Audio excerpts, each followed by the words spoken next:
Welcome to Man in America, a voice of reason in a world gone mad. I'm your host, Seth Holehouse. A big part of what I really enjoy doing on this show is challenging our beliefs about the world around us. Because for one, I believe that we live in a world that is filled with layer upon layer upon layer of lies, psychological operations, and hidden information. But on the other hand, I believe that there's so much powerful information that we can still find access to if we do the digging. And my guest today is one of my favorite guests, especially when it comes to anything to do with the human body and medicine, and it's Dr. Brian Ardis. And one of the reasons why I enjoy speaking with him is that he is a digger. He will dig into information. And so today's show, we're going to be going back to over 600 years of research about something that is so demonized today and so feared. It's nicotine and tobacco. And honestly, I would feel very comfortable saying that now maybe you've already learned a lot about nicotine and tobacco, but for the average person, that almost everything that you know about tobacco and about nicotine is actually a lie. And we're going to be looking back into what doctors were saying about nicotine and tobacco, back in the 1400s. And what I also enjoy about Brian is that he brings his receipts. So I hope you can enter into this with an open mind. And I think you're going to learn a lot of crazy things that you never imagined about the tobacco industry, about the Rockefellers, about big pharma, and about how this plant was being used for hundreds and hundreds of years to cure almost everything that you could possibly imagine. So please enjoy the show with Dr. Brian Ardis. Ladies and gentlemen, our world is being poisoned. Every day we're exposed to more chemicals sprayed into our skies, leaching into our food, and polluting our air and water. From pesticides and heavy metals to hormone disruptors and synthetic additives, these toxins are bombarding our bodies and silently destroying our health. But there's something you can do to fight back, and it starts in your gut. Kimchi 1 from Bright Core Nutrition contains over 900 strains of beneficial probiotics that will help flush toxins, restore gut balance, and support your immune system. Because when your gut is strong, your body can resist. You'll feel the difference.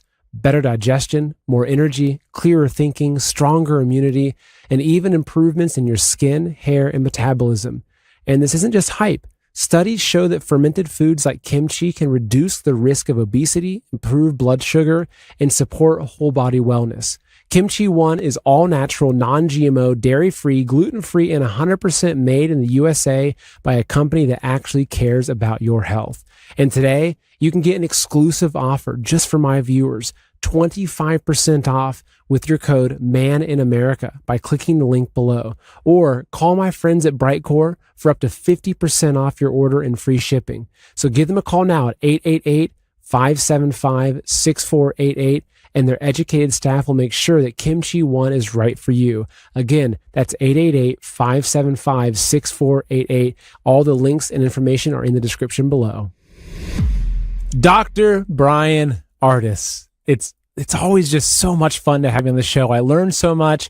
You're like dropping truth bombs from a B-57 over America and over the whole world. And it's great to have you here, man. So thank you for being here. I'm so thrilled and honored, Seth, to be hanging out with you again. Man in America platform is amazing, and love your family, love you, and hope that everybody at home is having a great day and a great time as you are listening or watching this presentation. I'm excited to be hanging out with you again, Seth. It's great. I mean, how could you not be having a good time listening on this conversation? Maybe some people, they're offended by it. Maybe they're offended by beards and that's pushing them away. But anyway, we're going to have some fun, uncensored, no holds barred, right? Unscripted, organic conversation here. How about that? Exactly. So you will not find this actual dialogue being replayed on every newscast all around the country, like every newscast does, right? They all play the same exact thing, read the exact same words. You will not find that here, nor, we might as well make an announcement, this is not being brought to you by Pfizer, and it has not been approved, whatever we say, by the FDA, just so you know. Just so you know. Okay. So I'm sure we're going to get into a lot of things, but the first thing I want to get into is nicotine. I know we've done a lot of shows about it, but it's one of those topics that has been demonized so heavy for so long that it's almost like if you've been, say, taking a really, really bad drug for 30 years, you can't detox it in one day or one session. It might take a lot longer to get it out of the system. And so what we're doing is we're detoxing people from the propaganda they've been fed for a very, very, very long time.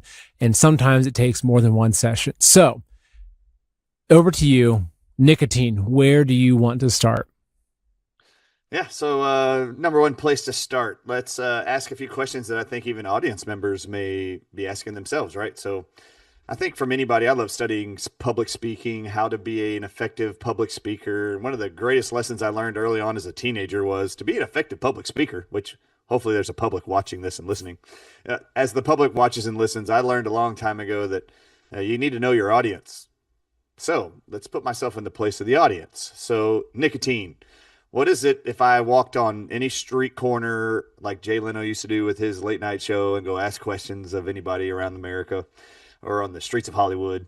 Let's just pretend I'm doing that. And if I walked up to anybody in America, anybody of any age, and just said, nicotine is, and just asked that question, left it open, nicotine is, I would bank that 95% of all of you hear the word nicotine, see the word nicotine, and the next words that are projected into your mind and in your hearts is highly addictive. And this is what is called programming. We've all been programmed and conditioned to hear specific words, have specific thoughts following a specific word. So this is no different than, Seth, if I did the exact same thing with you. You and I were walking down the streets of Beverly Hills and we said, vaccines are, and just left it open. Safe and There's only effective. three words. There's only three words people are going to say, and you just said it, safe and effective. So why do these really short phrases seem to automatically come up in our minds? It's because you have been programmed and you have seen it a million times. If you see tobacco products, if you see nicotine, the next words you are going to see accompanying that word on a label or on a billboard or in a radio commercial is going to be nicotine is a highly addictive substance. That's all. So when I say, I know what you're thinking, it's because I had the same thinking for the first 45 years of my life, and I'm only 48. So that means 3 years ago, something changed. Well, what changed? What would have changed the narrative for me from thinking anything other than nicotine is addictive? Because they want you to think that's the only thing about nicotine. So you've been all programmed. We've all been brainwashed to using techniques from Operation Mockingbird, actually, if y'all haven't studied that, to convince and control the masses who are watching or listening to your language. So that's basically all that is. Propaganda is what it's called. So I know all of you 100% are going to battle during this conversation. You're going to hear the word nicotine, and I'm going to talk about other aspects of nicotine that have nothing to do with addictive nature or quality. We're going to talk about all of its health benefits. And that is going to be quite a difficult hearing for your ears at this moment and for your mind. But I need to say something. Since 1492 to 1860, that's 400 years, I can show you medical textbooks that cover the use of tobacco and nicotine in medical journals and medical studies and clinical lab studies where they use tobacco and nicotine to cure all kinds of medical diseases for 400 years. I have the medical textbooks. In fact, on my website, the Dr. Ardis Show, I actually a month ago did a presentation, Seth. There's a brand new presentation titled, Why Big Pharma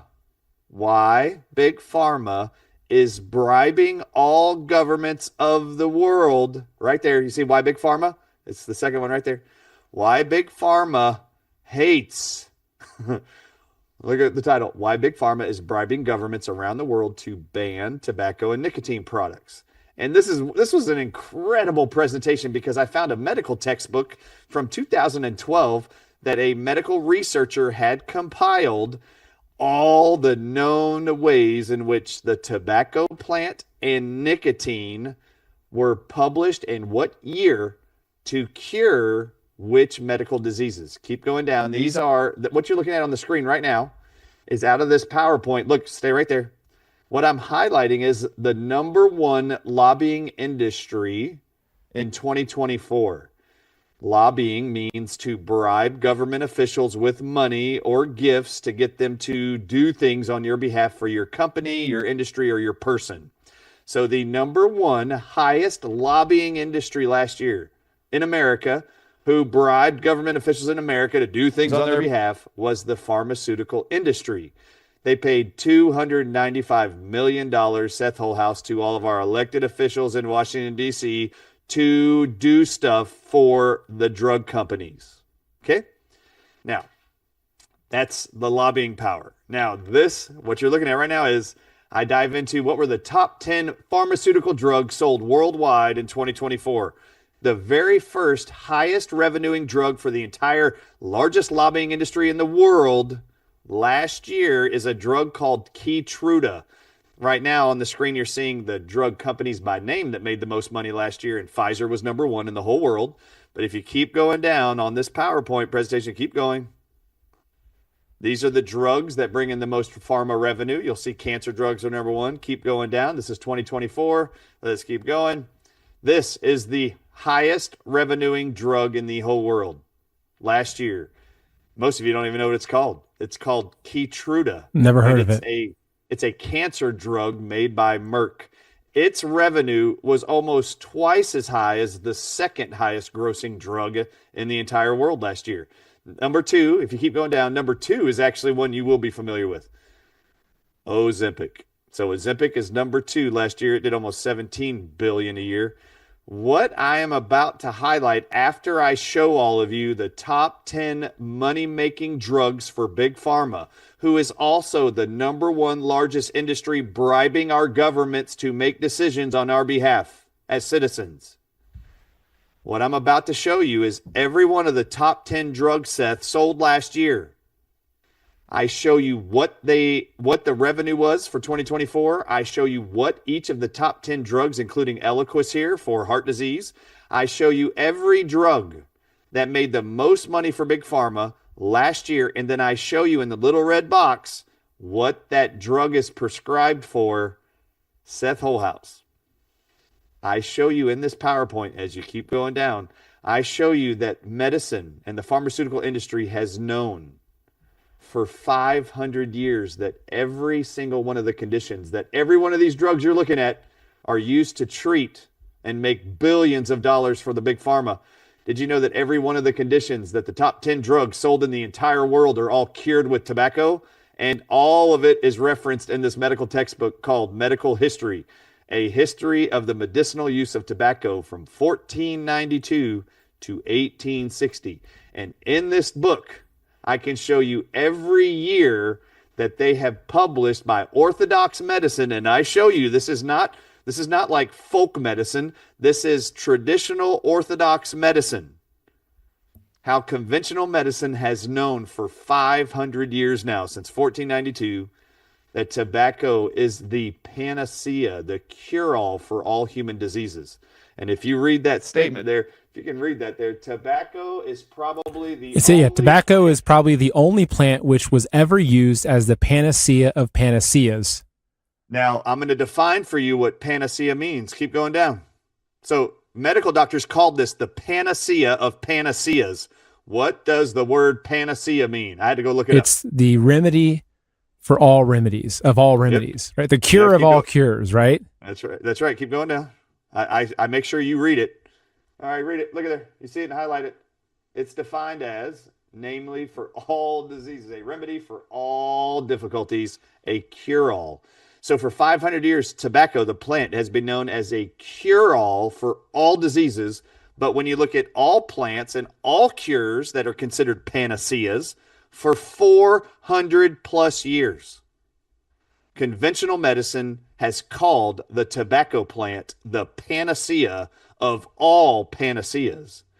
Now, here is a summary of all the years in which they call this the panacea doctrine in Orthodox medicine. So are these quotes from doctors over the years? Yes, from starting back in the 1500s. Wow. So like 1520, okay, 1500.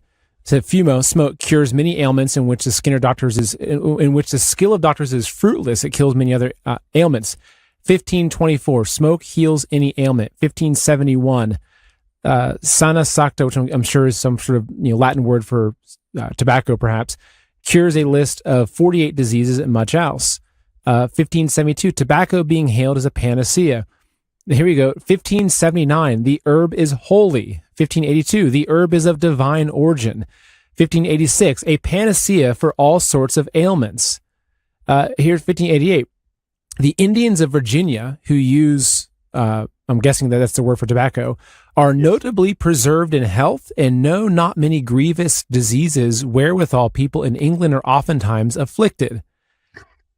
I mean, look at 1621.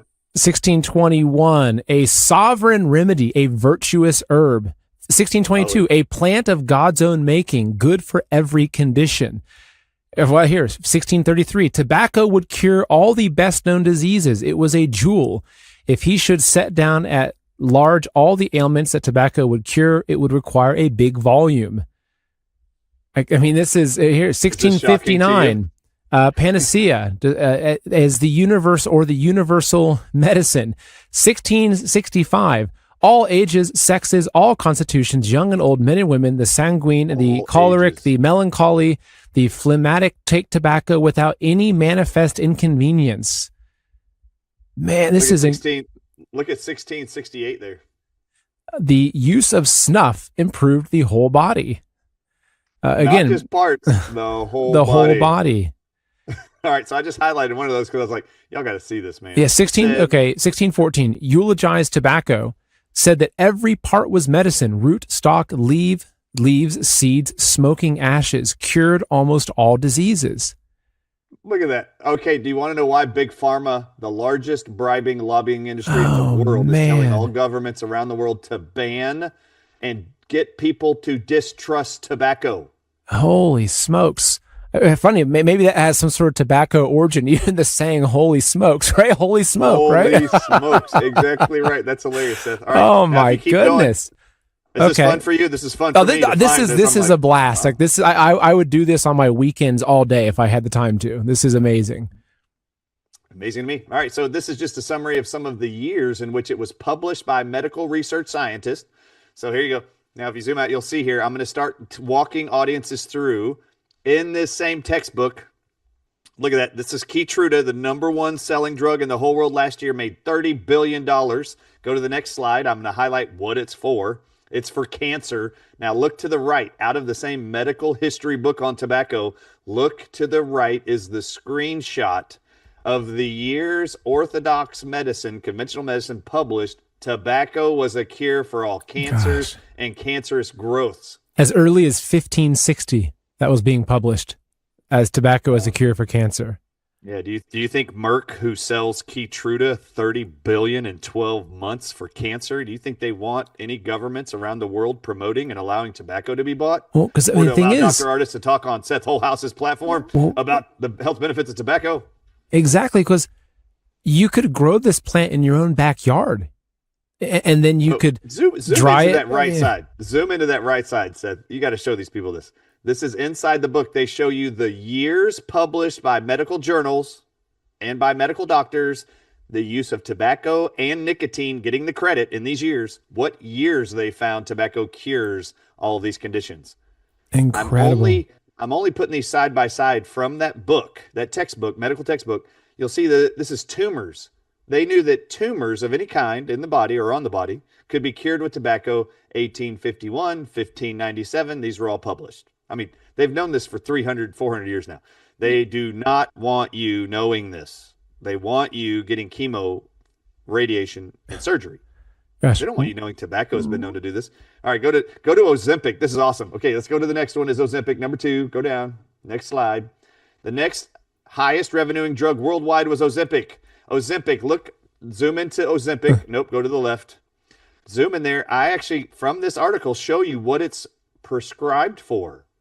Obesity, $17 billion. type 2 diabetes, cardiovascular risk reduction in diabetes patients.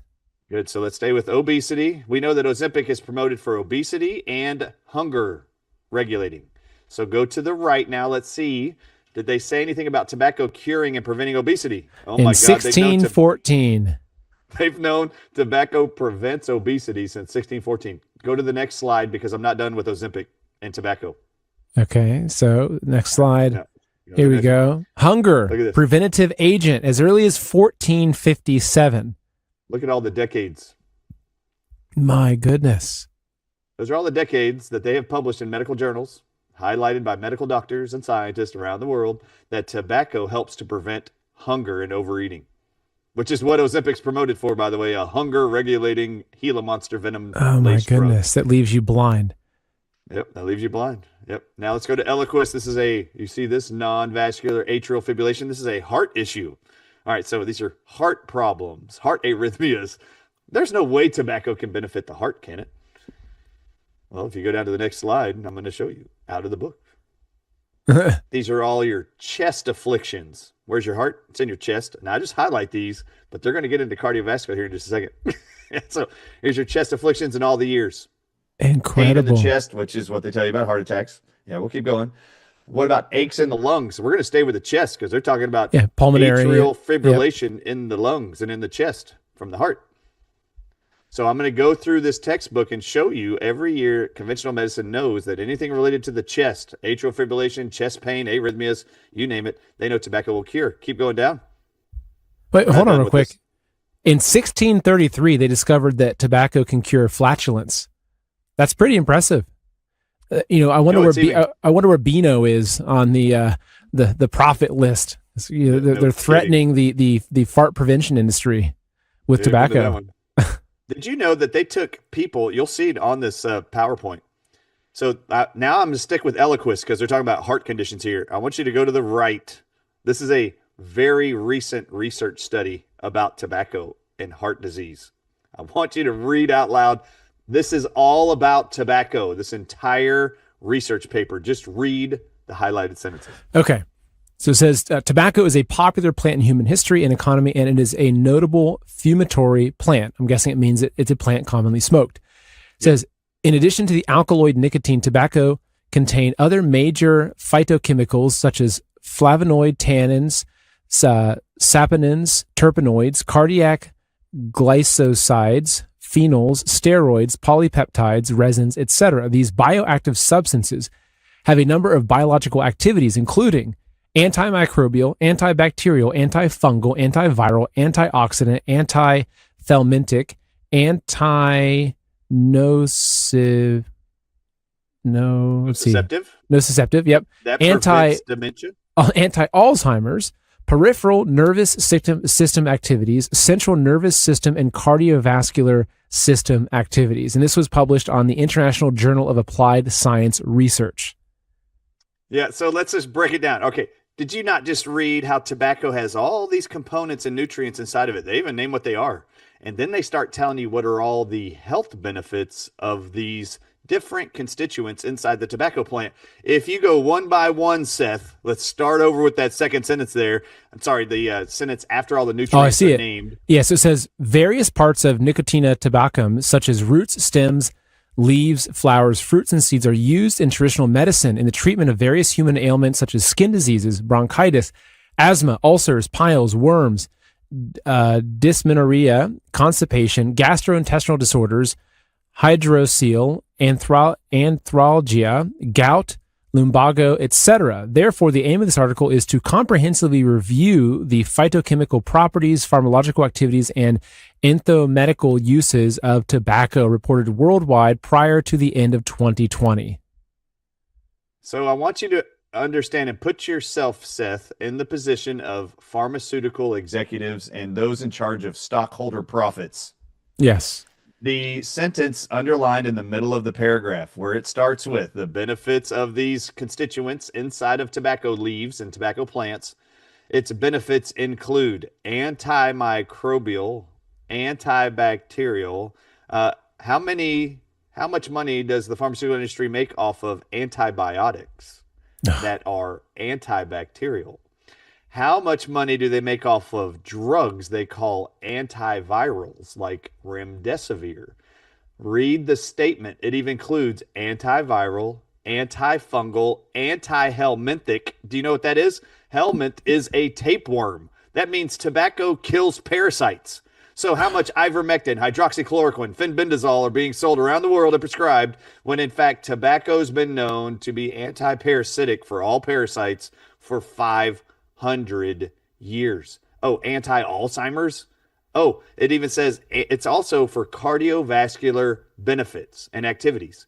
They're telling you here in 2012, we know that the nutrients inside of the tobacco plant also help support cardiovascular health. Well, Eliquis, the third most revenuing drug worldwide for the pharmaceutical industry, is an attempt from a synthetic compound called Eliquis to change your heart rhythm, when in fact tobacco has been known to correct your heart rhythm for 500 years.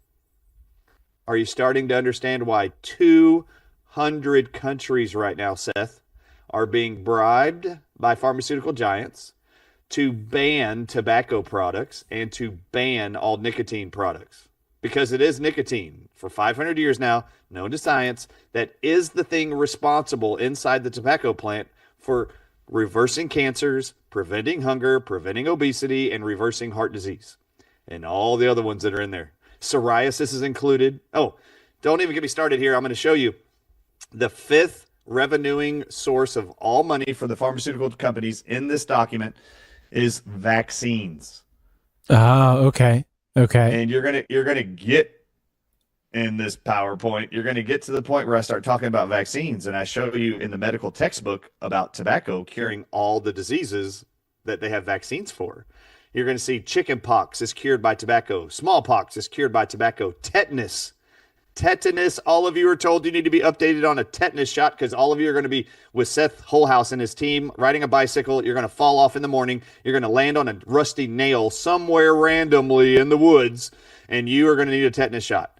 Did you know tetanus has been known for 400 years to be cured with tobacco? Crazy. And not just tobacco smoke cures anyone of tetanus. In fact, I show a reference in this presentation that they take tobacco with a woman who has tetanus bacteria in her brain, and this is not a joke. I show you the reference and the quote in this PowerPoint. Oh, stay right here, right there. Stop.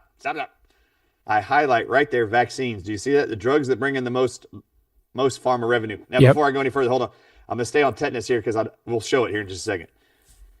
But there's a year in the 1800s where they take a woman who has tetanus, it's called tetanus bacteria, in the brain, and she's going to die.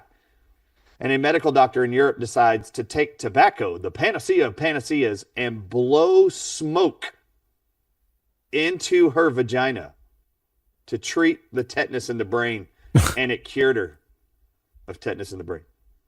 Wow. All right, so here we go. What's interesting is that. So actually, let me see if I can find it real quick. Let me just do a quick search as we're talking. But the vintage ads for cigarettes featuring doctors, right? With let me just pull it up real quick, because it's interesting because we look at those things now. Okay, here we go. Here's this. I pulled up a Google search. As your dentist, I would recommend Viceroys, right? 20,000 physicians say Luckies are less irritating. More doctors smoke Camels than any other cigarette. So here we go. Smoke a cigarette, Camels, right? Here's a give your throat a vacation. Smoke a fresh cigarette. Now, what's interesting is that we look back at these things and we use those as proof that, yeah, doctors can get it wrong. Look how doctors used to recommend cigarettes. But I'm wondering if all those doctors actually knew what we're talking about. So a lot of these ads are probably from like the 40s and 50s and so, but it was before this massive propaganda campaign had come in to demonize cigarettes. And what do you think about that?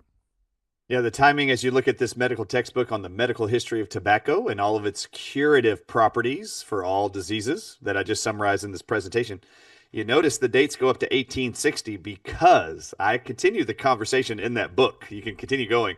They talk about how the American Medical Association, the pharmaceutical industry, starts to demonize tobacco starting in the 19 teens.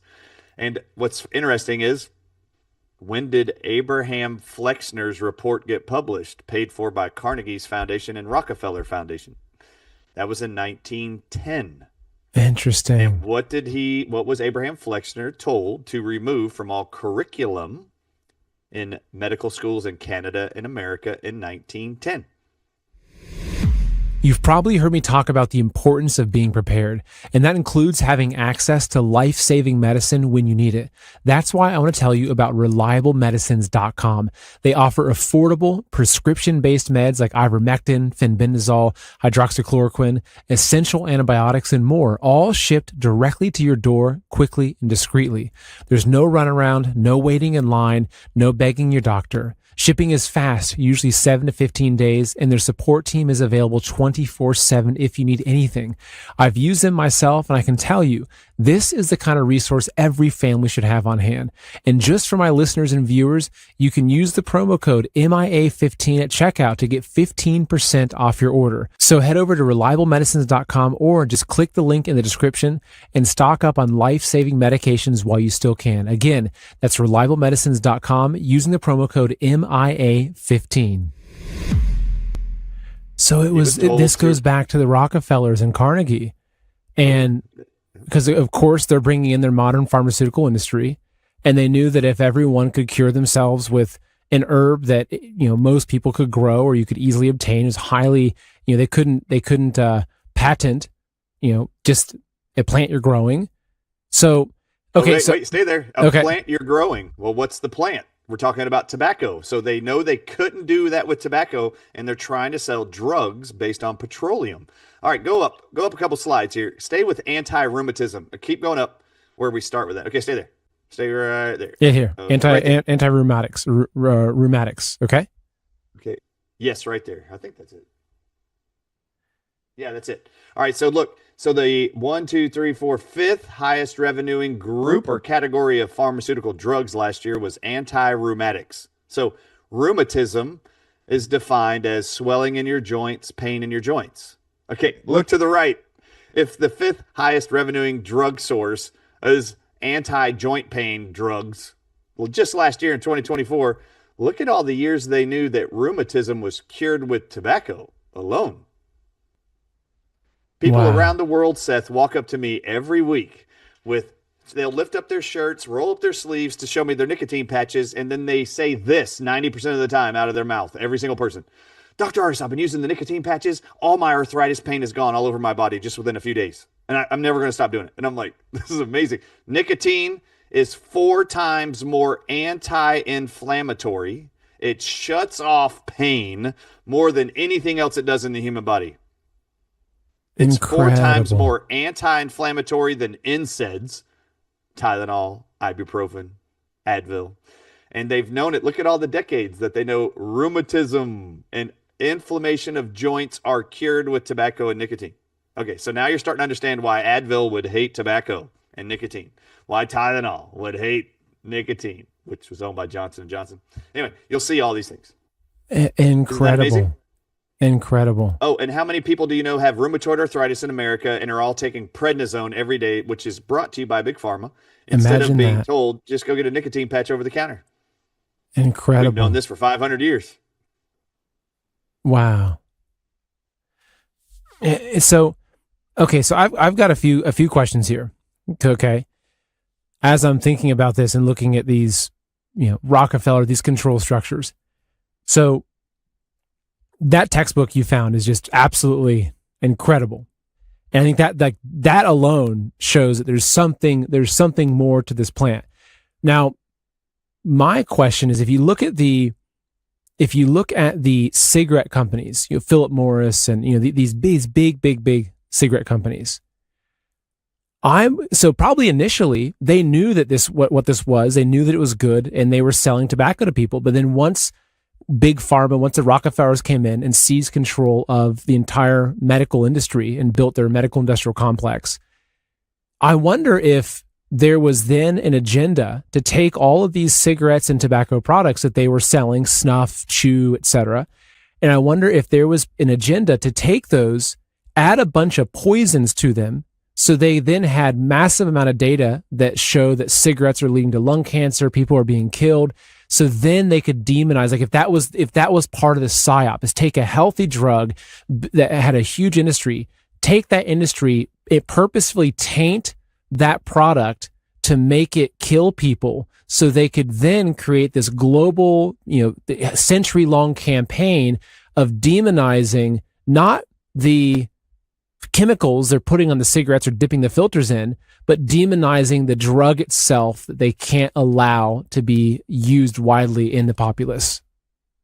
Oh, that's already happened. In fact, in my book that we've talked about on your show, Moving Beyond COVID-19 Lies, specifically in chapter 13, I show you a research study that was published by the University of Harvard, which I think a lot of people know who that is. Harvard published in 2016 a document after reading 7 million pages of research and development documents from the tobacco giants of America. And they got the 7 million pages from the FDA when they filed a FOIA request for all those documents. And what they discovered was over the last 50 years, the FDA has a list of 599 chemicals that are allowed to be added to tobacco products sold and manufactured by these big tobacco giants. Now, my question for you is this. The only chemical you will see on the front, side, back of the label of every tobacco product sold in America is one nicotine. Singular chemical called nicotine. And the FDA and the mainstream media made sure you knew that this is now classified as a drug. It's a drug. No, it isn't. It's a nutrient. It is definitely a nutrient like vitamin C in oranges. How come there are 599 different chemicals that man-made companies are allowed to add to every tobacco leaf made into snuff, made into dip, made into cigarettes, chew? Why are 599 chemicals made by man allowed to be added to every tobacco product? But why do they only single out nicotine, which is a natural substance found in that plant, to be the only one they demonize on the label? And then I have a question for you and everyone watching. Can you name 5 of the 599 man-made chemicals on the list the FDA has that Harvard reviewed and published in 2016? Can you at home name 5 of those chemicals? Can you at home name 15 of those chemicals? Because I can. 15 of them are called pyrazines, methylpyrazines. Pyrazine is always in the word of the chemical. Pyrazine, Pyrazines. In Harvard's paper, it's titled, Pyrazines May Be Responsible for the Addictive Quality of Tobacco Products. Because in those 7 million pages that you and I and everyone listening have never read, only the researchers at Harvard did, when they read those papers, they learned that in 1970, chemists had consulted the tobacco giants and told them, if you want to make your products addictive and get more people to buy them, all you have to do is add man-made chemicals called pyrazines to your product, and everyone on earth that uses them will be addicted to them and will keep buying them. And that's exactly what they've done ever since. So if you can't name the 599 chemicals that are in the tobacco products made in America that are approved by the FDA, and the whole list is on the FDA's website right now, if you don't know what that list is, I'd like to ask you a question. Can you confidently tell me that none of those chemicals that you don't know the name of aren't responsible for the lung cancer, responsible for the dementia, responsible for the detrimental health effects you are seeing promoted as being a result of only nicotine found in tobacco products? And this is my next thing for all of you. I was shocked to learn this 3.5 years ago. Seth, lying is not just telling some alternate truth. Lying is also include a definition of just withholding information. Exactly. So the FDA and the mainstream media and medical mafia have actually withheld a truth from all of you that should shock you. Nicotine is found in the tobacco plant. In that medical history textbook, Seth, it actually introduces the reader to tobacco plants as a whole. And one of the first statements in the book reads, tobacco is a plant found in the nightshade vegetable group. Did you know tobacco was in the nightshade vegetable group? I didn't. However, I did know that all of the nightshade vegetables that we know as eggplants, tomatoes, red and green, and bell peppers, we knew, and now you're about to learn that the nightshade vegetables are the highest containing nicotine plants on earth. Tobacco's number one with the highest amount of nicotine. The second highest nicotine plant on earth is eggplants. That's the second highest plant on earth with nicotine is eggplants. Seth, name one person on the globe, if it's not flat, name one person on the globe who's addicted to eggplants. Actually, I am. Regularly I grind up nicotine, or I grind up eggplants and I snort them. I've got a real, I carry a bag of powdered eggplant. Yeah. I get real give antsy. out your address and let them know when you're going to be educating people on how to create their own eggplant snorting. Let me pull something up really quickly here, because addressing the overall thing of addictiveness. Okay, so since I think probably our first interview about nicotine, maybe 2 years ago, I've got the patches. I use them on and off. I have these knickknacks, which I've found to be probably one of the cleanest forms of the nicotine. I can tell you personally that sometimes I'll go 2 weeks without putting a patch on because I forget.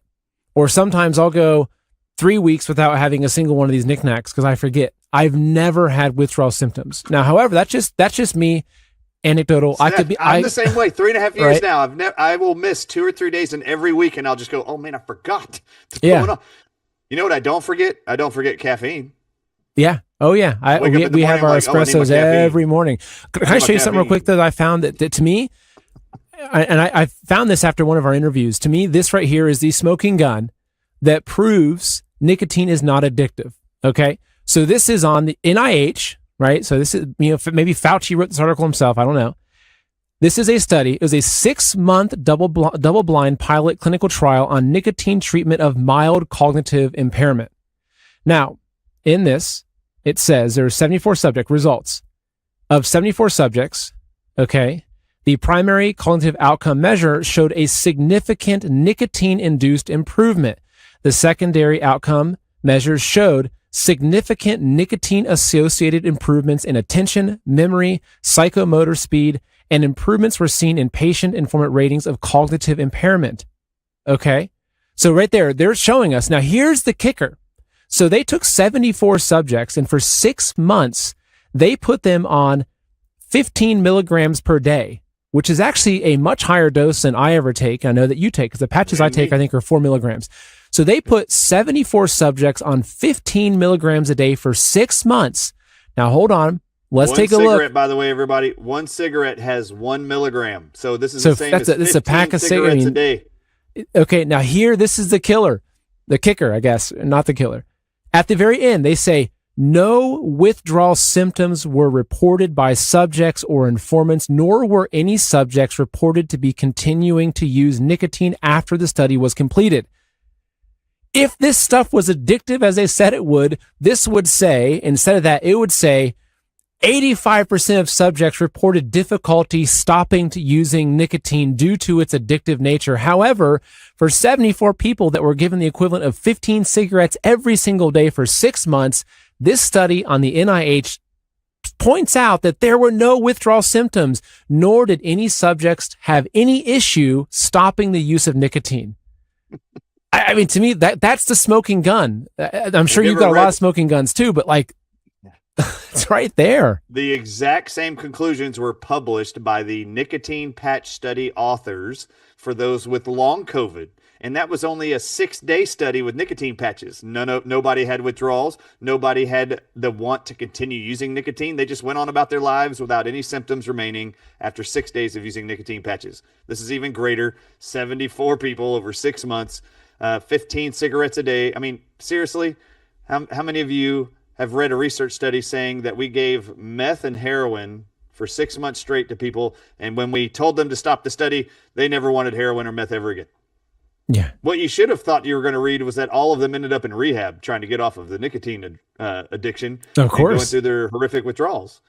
Just so y'all know, you've all been lied to about nicotine and its addictive quality. That is not even the case. So I use nicotine every day for 3.5 years.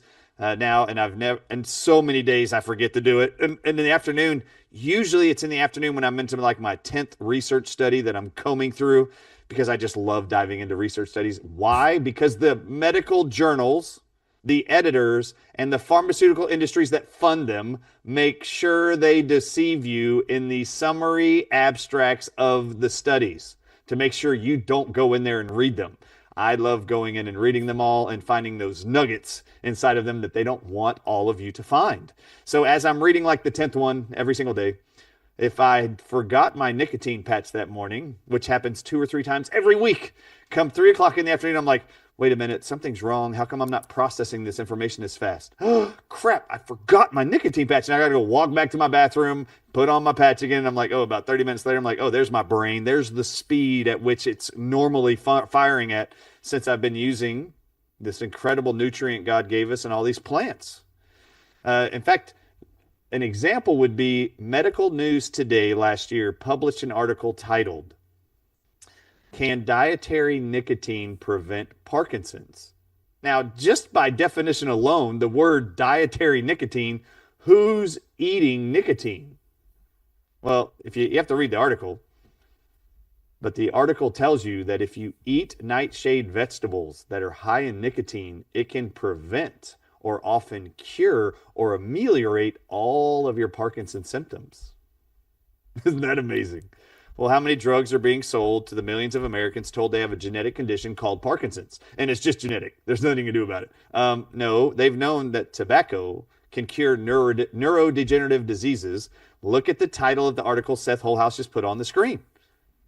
Look at this. Look at the title of that article. The title reads, "Nicotine Treatment of Mild Cognitive Impairment." How many of you have seen loved ones go into early onset dementia? How many of you know that nicotine is published to prevent and often reverse early and late stage onset Alzheimer's? Well, if you're having brain fog, you can't remember numbers and names as well as you did before, you're not getting that information processed as fast or calculating things as you used to, you should probably start using nicotine, or at least start. Me and Seth are not telling you to go out there and make sure you're buying over-the-counter nicotine products. Start eating the plants that have nicotine in them. Eat the eggplants. Red tomatoes are the second highest vegetable containing nicotine. Green tomatoes have 10 times more nicotine than red tomatoes. White potatoes are the 4th highest containing nicotine plant on earth. So go eat your cauliflower that has nicotine. Go eat your celery that has high amounts of nicotine. Go eat your bell peppers, squash, zucchini. These are all your nightshade vegetables. They all have nicotine. If you started incorporating them in your life, you're going to see your inflammation go down in your body if you eat 3 to 4 servings every week. And you're going to see your brains working better as you're putting this nutrient that is published to be a nootropic. Okay, this is very cool. The word nootropic is known to medicine and science and supplement companies for the last 20 years. Nootropic or tropic, nootropic. It means every part of the brain's function is improved with this substance. Nicotine is a nootropic. It has been known forever to be a nootropic. Look at that. Also known as a smart drug. All right. These are things that turn on the function of the brain to make it work better. Nicotine is a published nootropic by medical science. Do you want to know who that's a threat to, Seth? I do. Ritalin and Adderall manufacturers. Yep. In fact, schools throughout America are being funded and giving bribe money based on the percentage of children in middle school and high school that are put on Adderall or Ritalin. Did you know that? No. Did you know that state-funded schools are being bribed with additional money to present information back to the state of how many percentages of your children are on a stimulant called a nootropic, Ritalin or Adderall? But aren't the higher those numbers, the more money that school gets. Aren't Ritalin and Adderall, if I remember correctly, they're basically like small dose controlled methamphetamine. Yes, they are. It's like the same mechanisms, maybe the same chemical foundation. Yep.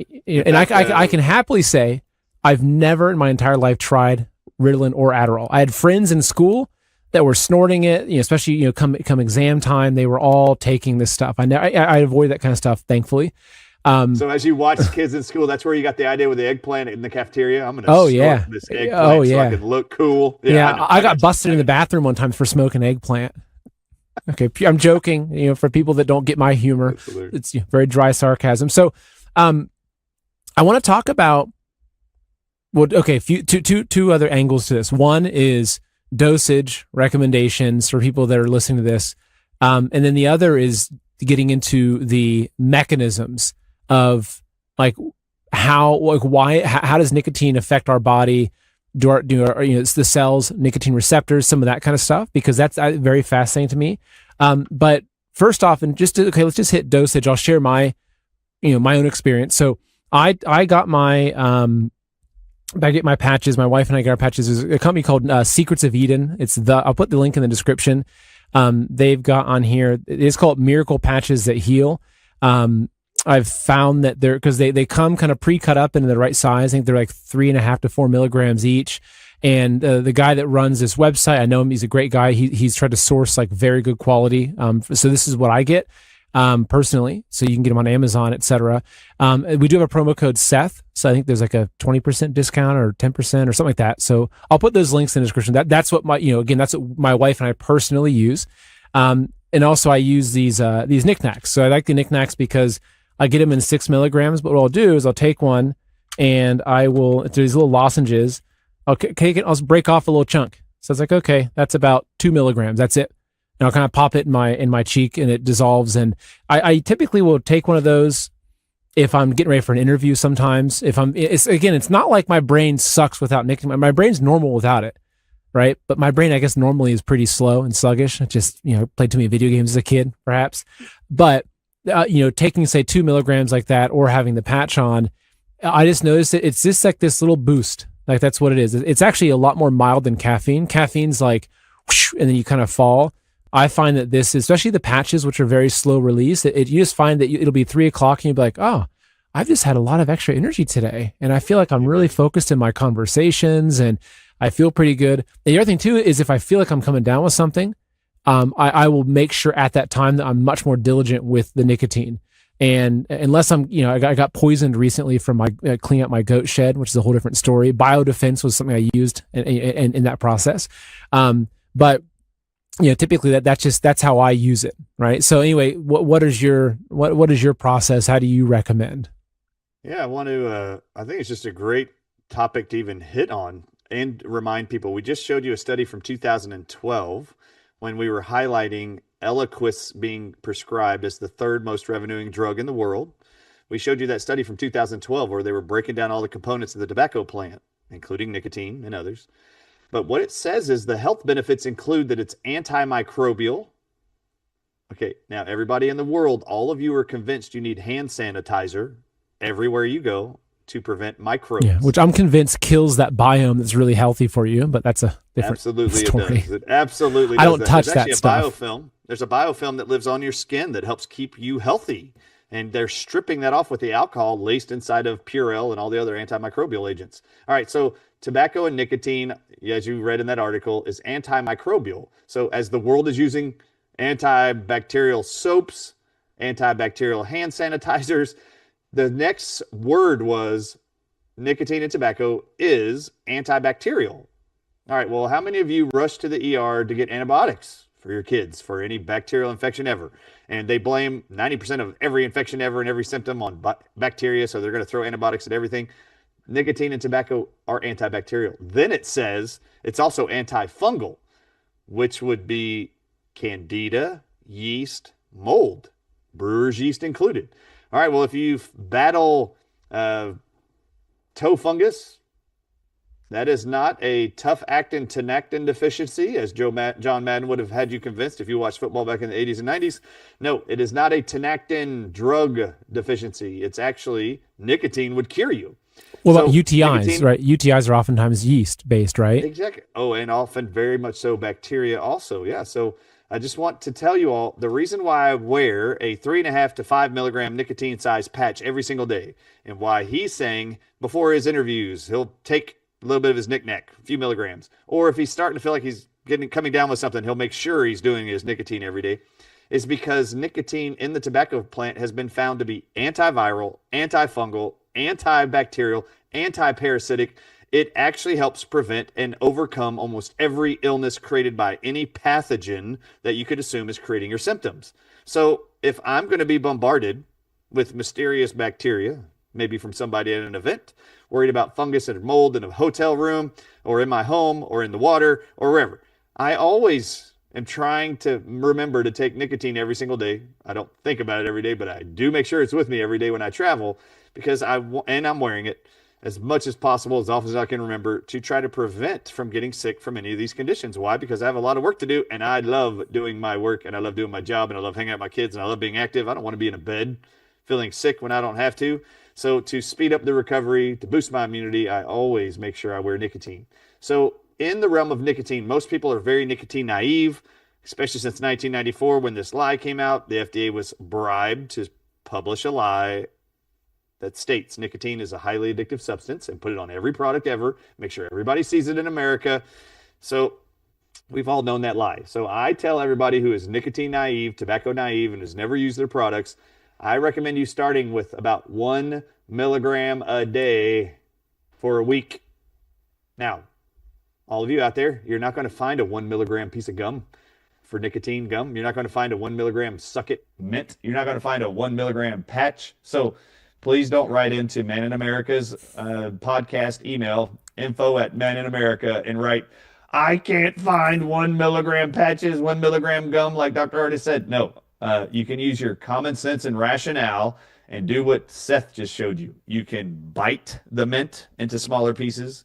You can cut the patch into smaller pieces. You can break the gum tablet in half if you'd like to. They come in 2 milligram sizes. If you bite it in half, you're roughly going to get 1 milligram. Is it a perfect science cutting these things? No, just cut it. It's just going to be less. So anywhere between 1 milligram to 3 milligrams for the first week, I recommend for all people older than 2 years old. And yes, I said that, older than 2. I recommend that. So 1 milligram, anybody 2 and older. Once you go to 18 and older, I think 3 milligrams is fine a day. And you can start there for a week. But anybody can start at 1 milligram for a week, then go up to 3 milligrams. You're going to realize you have been pummeled your entire life with poisons that actually bind to nicotine receptors of all cells in the human body. And nicotine, when you put it in the body, detoxes all those poisons, venoms, bacterias, parasites, you name it. And your body's going to start detoxing all of them. Remember this, people. This is very important, Seth. That 2012 article is really important. They tell you that tobacco and nicotine is antimicrobial. That means it kills bacteria. It's antibacterial, meaning it kills bacteria. They say it's antifungal, meaning it removes and kills fungus. Then they say it's antiparasitic and it kills parasites. Have any of you out there ever tried a parasite cleanse or detox? I have. I know what comes out with those things. You will often feel what is called in the medical community and health community a Herxheimer reaction, where you are sick from the die-off of these parasites in your body. So you'll often hear, oh, you'll feel worse before you feel better. Okay, just so you know, that's not the negative. When people are eating food that has food poisoning, Seth, have you ever had food poisoning? Oh, yeah. While eating the meal, everything is hunky-dory and everything feels great. Oh, that Chipotle taco was beautiful one day. 3 hours later, oh my goodness. Or I got a local chili dog from a little hot dog stand. Oh my, I still can't go back there. Yeah, but you felt horrible later, right? Eating it was okay. Everything felt fine. Oh, eating it was great. Yeah. Yeah, and you go home, it tasted amazing, and then all of a sudden your whole world is shattered, and you're now on the toilet or on the floor, you're on your knees, you're vomiting, diarrhea, whatever. And that whole experience is horrific. However, how do you feel after it's all over? You're going to be exhausted, but very soon after that, you're going to feel 1,000,000 times better. So you did feel worse before you felt better. And God designed the human body to excrete poisons from it by vomiting and diarrheaing it out. And why God made your body do it that way, I don't know. Go complain to him at Judgment Day. Me and Seth did not design this stuff. This is just how you're designed. And when you put tobacco or nicotine in your body for the first time at any dose, it doesn't matter, your body's going to start detoxing parasites, bacteria, fungi, and poisons and spike proteins from COVID out of your body. Do you think it's going to always be pleasant? Was it pleasant for Seth 8 hours after eating that chili dog? No. No. Would it have been worse possibly if his body just said, you know what? Uh, take your sphincter, Seth, in your anus and put a cork in it and keep the poison in there. It would be better than doing the diarrhea dance on the toilet. No, that would not be better. It's better to get the poisons out. It's going to be better for your life also to use these small doses of nicotine over time. I'm 3.5 years in. Right now, I'm doing 5 milligram patches every single day. I buy 21 milligram patches, cut them into 4 equal sizes, and I wear one every single day. But for the first 3 years, I was only doing 3 milligrams. Now I'm doing 5. Maybe in a couple of years, I'll go up to 7, and I can cut them into 3 pieces, the 21 milligrams, or I can buy the 7 milligram size patches. It doesn't matter. I just recommend people start slowly because we've all been bombarded with chemicals, toxins, pathogens, and your body needs to get rid of them. And foreign proteins, which are called viruses and spike proteins, they're foreign to you, and nicotine releases them from your cells. And it's not going to always be comfortable. In fact, in science, they call it, in the medical journals, they call it viremia symptoms. When you start nicotine, you might, in the first 3 days of any doses, 1 milligram up to 7 milligrams, you might feel feverish for 20 minutes at a time, and then it go down. Like you'll get really hot and sweaty, then it will calm down 20 minutes later. You might feel that way.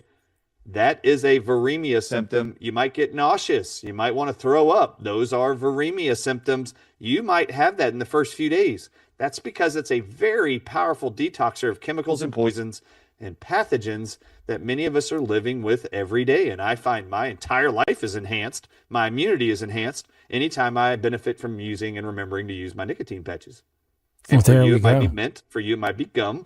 My wife chews nicotine gum, 4 2 milligram tablets every day, and has for 3.5 years now. She has no plans on stopping, and she wears a nicotine patch. She just loves it. And she has felt better and has been sick less often than she's ever been the entire 15 years I've known her. Incredible. So as we're closing up, we're hitting on 1 hour. I want to be mindful of your time. One thing is I will put the link to where I get my patches at in the description with the promo code information. The other thing is that you have an event coming up that I want to make sure we talk about before we end. Healing of the Ages. So far I've had Ardis Group and Ely. I'm yet to have Schmidt on as a guest, but I think we're lining that up. I think I've got Dr. Group and Dr. Ely also coming on soon as well, which is great. I'd probably say that, between the three of you I've met, my favorite doctors to talk to, like absolutely incredible. So tell us about this Healing for the Ages event. Where is it at? Can people watch it remotely if they don't want to travel to Dallas? Give us the information on this. Well, you just gave it away where it's at. It's in Dallas, Texas. You were right. So here in Dallas, October 23rd, 24th, and 25th is our annual Healing for the Ages conference. This will be our 3rd year. It's going to be a 3-day event versus the prior 2 days events because we are structuring this the way that many of our reoccurring attendees and ticket holders have requested to have it lay out. So we have actually added a few new speakers last year in 2024. This year, everyone had stated they really liked learning from the 4 of us founding doctors, Dr. Ardis Group, Ely, and Schmidt, more than all the other people.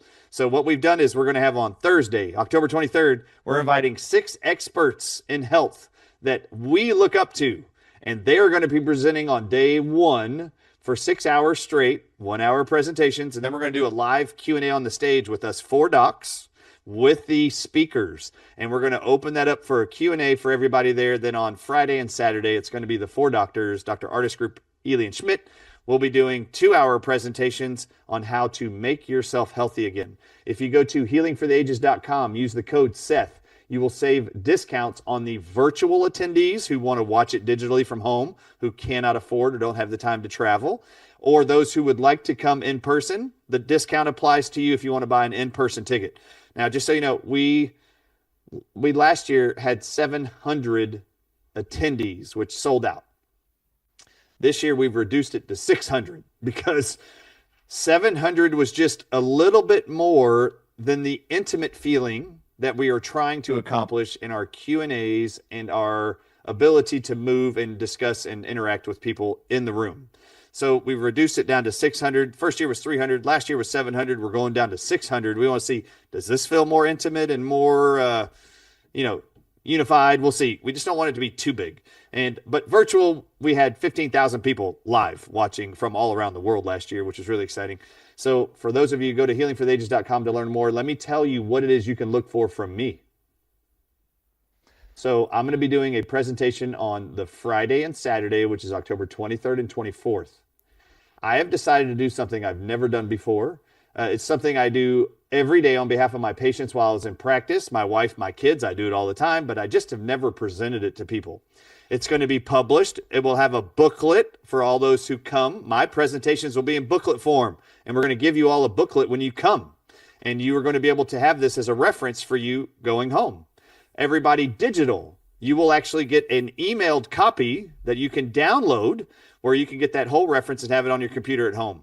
What I'm going to walk every person through is how to read the 8 primary and most common blood tests. So you have a CBC, you have a metabolic panel, you have a lipid panel, right? You have a hormone panel.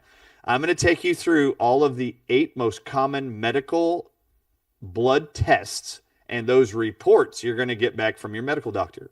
And I'm going to teach you how to read them. I'm actually going to take you through what every single one of those markers on all of those most common blood tests are and what they mean. So when you see ALT, AST, HDL, LDL, I'm actually going to define for you what that is. Then, while you wait for your medical doctor for your future blood test to have his consultation with you, all of you from the Healing for the Ages team are going to have this little booklet and a little PDF at home for all the virtual viewers. You're all going to have this document that is already going to have told you what are the natural cures to correct those biomarkers on your blood panel. What your medical doctor is going to prescribe to you, if your LDL is high, they're going to recommend a statin drug like Lipitor. What you're going to see in my booklet is I'm going to show you research studies that a specific dose of an extract from a tree called Google resin extract outperforms cholesterol drugs at normalizing cholesterol. I'm going to walk you through every single metric that is measured on a blood panel, the 8 most common blood tests you're ever going to see from your medical doctor, your life insurance company, your health insurance company. I'm going to walk you through what are the natural published antidotes to correct every single one of those. And you're going to have this very convenient reference guide so that you don't have to wonder, do I really need this drug, or is there some other option for me, medical doctor, who's telling me I just need this drug to help me heal? And that is going to be just one of the resources there. But on day 1, I'm going to teach you how to read all of these 8 blood panels or blood reports commonly ordered by your medical doctor and professionals. And then day 2 is going to be me walking you through what are all the natural antidotes and their doses published in science that are referenced in the guides that we're going to be providing. I will be providing, and Healing for the Ages will be providing to you and all those that attend. What an incredible gift that I thought would be really empowering to people to start understanding and realizing they themselves have the power to make themselves healthy again. They don't have to rely on prescriptions from their medical doctor to wait to go to Rite Aid, CVS, Walgreens, Walmart, Schwegmans, wherever you live in the country. You don't have to go to their pharmacy or Walmart or Target to get a drug to offer you hope. The hope's already found in nature. So we're going to teach you how nature and God have already provided the antidotes, just like we did here with tobacco and that medical textbook. All the cures that God gave us and infused in the life around us that he designed, which was the minerals in our dirt, the plants that use those minerals in the dirt to make our vitamins, and then those vitamins provide life and essence to all the animals that consume them, all the humans that consume them. And this is really how the cycle of life occurs and how it was designed. What science and man have decided is they can profit more off of your misery if they just lie to you about nature around you and as God designed it. Number 1, they needed to convince you that God was fallible and he screwed up when he designed the human body. And he forgot one huge thing when he completed day 6. The pharmaceutical industry and the American medical industry and the worldwide medical industry need you convinced that God forgot an immune system to fight off disease and infections. Which is why from the time you are born in America, or your children are born, or your grandchildren are born in America, within 24 hours, a man of science is standing there with a white coat and a mask on in the hospital, telling you that within the first 24 hours of this baby's entire life on this earth, has to be injected with a vaccine called the hepatitis B vaccine to prevent a hepatitis B virus infection. God did not screw up. That baby is as perfect as you believe it is when you count its 10 fingers and its 10 toes. It is perfect, just as you see it. Do not fall victim to the lie of the man standing next to you who's regurgitating a lie they learned in medical school. Your baby and every baby born in America needs the hepatitis B virus vaccine. No, they don't. God did not screw up and forget that. The body is designed perfectly. And for all of you out there, no baby should ever be vaccinated ever before the age of 3 years old. And I'm going to say that ever, ever, ever, ever, ever, ever. Why? Vaccines are promoted as an artificial immunity to inject your baby from day one with something that the baby's immune system can now make antibodies for lifelong immunity. Did you know that the nervous system of a baby, every baby born on this earth, not a single human, has the ability to make antibodies until they're 3 years old? So why would you inject any baby before the age of 3 with anything to get it to make any kind of antibodies? The nervous system of the baby is never fully developed to produce its own antibodies and defenses until after 3. This is why breastfeeding is so important.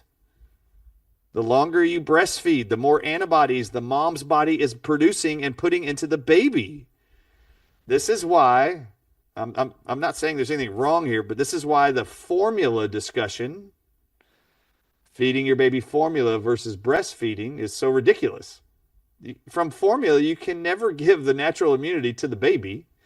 That formula is not manufactured in the same room that baby's sleeping in, but the mom lives in the same house as the baby, and the mom knows what the baby's being exposed to: mold, parasites, bacteria, and that body, who's in the same environment, knows what antibodies to produce and supply in the breast milk to the baby for the first 3 years of its life. And yes, if you breastfeed your baby for 1 full year, they've already done this research. They know that the antibodies to prevent infection last another 2 years in that baby's bodies if you just did it fully for 1 year. You do not need to vaccinate any child ever before the age of 3. And it's, to me, a demonic thing to do is to inject chemicals, poisons. And anybody out there who believes they still think it's a good idea to vaccinate their babies or grandchildren, and if there's medical professionals watching this, you think it's a good idea to vaccinate a baby for hepatitis B virus? On day 1, I'd like to ask you a personal question. Can you name the several different brands of hepatitis B vaccines? Do you know how many brand named hepatitis B vaccines are there? Do you know that 2 of them, of the different brands of hepatitis B vaccines, 2 of them, the first ingredient on the label is MRC-5. And do you know what MRC-5 is?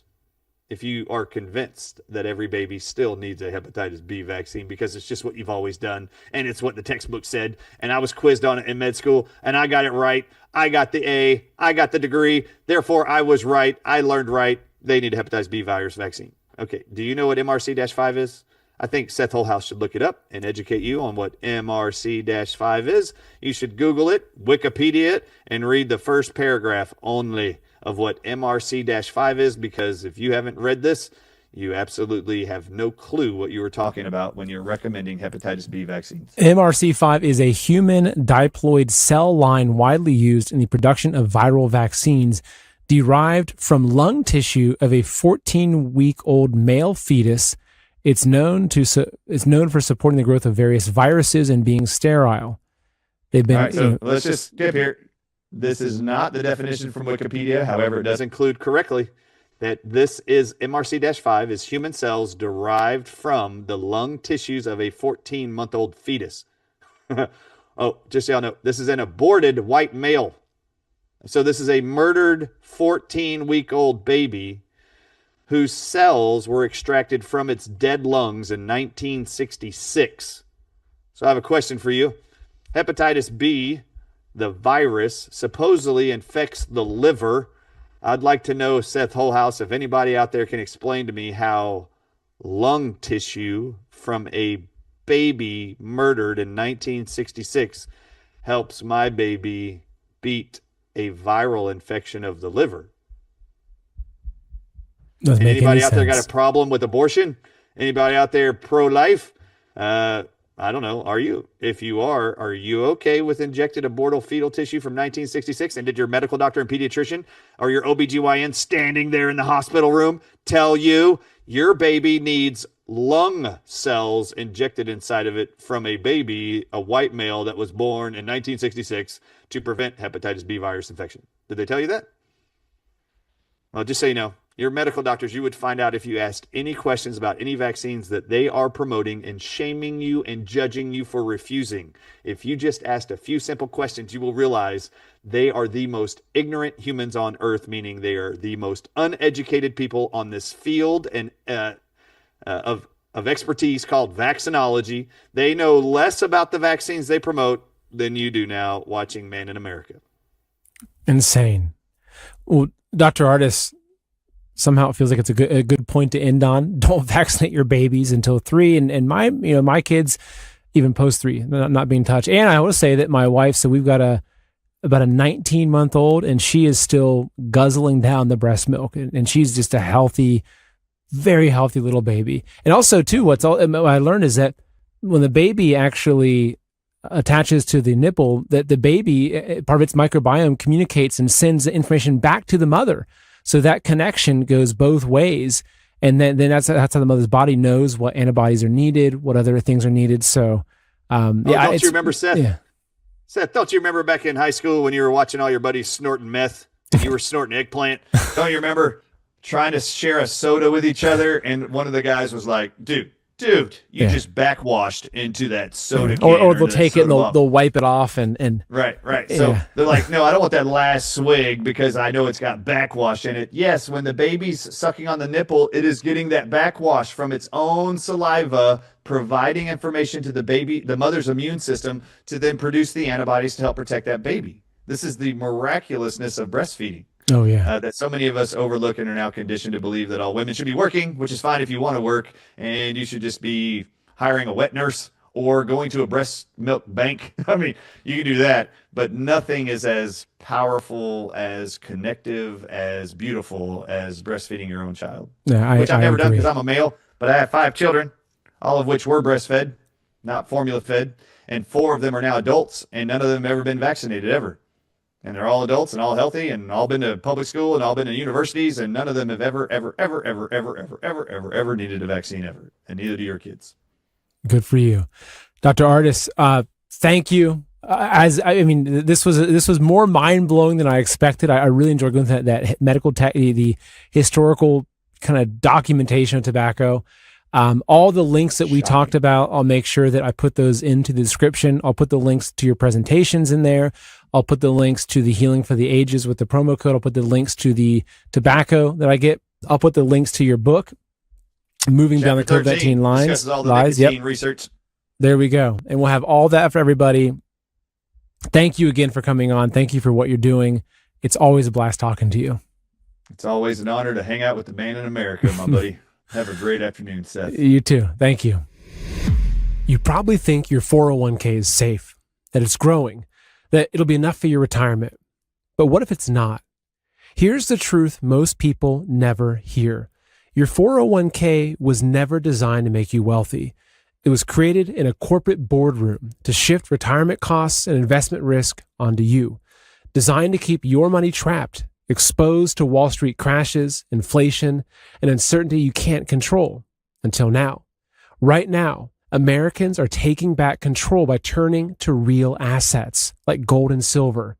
Noble Gold Investments has helped thousands protect their future by converting part of their retirement savings into physical gold and silver so they can stop worrying about the market and start sleeping better at night.